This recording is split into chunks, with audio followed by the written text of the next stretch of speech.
Last month, Kilmar Abrego Garcia was deported to El Salvador and sent to a maximum security prison. Even the White House press secretary says the deportation was an administrative error.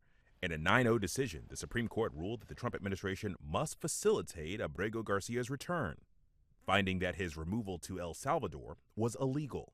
But today, El Salvador's president, Nayib Bukele, an ally of President Trump in the Oval Office, dashed any hopes that Abrego Garcia would be sent back soon. How can I return him to the United States? Like I smuggle him into the United States, or what do I do? Of course, I'm not going to do it.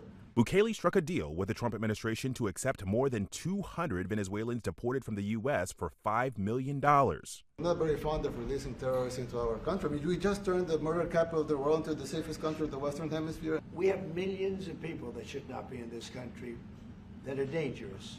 Members of Trump's team allege Abrego Garcia is an MS-13 gang member, a terrorist, and not subject to any U.S. immigration laws.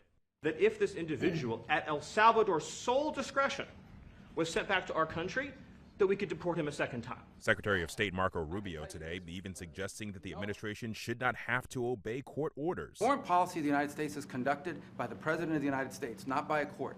Abrego Garcia's family sued the government to challenge the deportation. He has lived in Maryland for 15 years, holds a green card, and has a 5-year-old son with his wife, who is a U.S. citizen.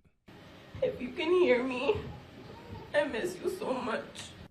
No evidence has been publicly presented that Abrego Garcia is a member of MS-13 or a terrorist. He has not been charged or convicted of any crimes. A hearing is scheduled tomorrow in federal court in his case. Alex Perche, ABC News, Washington.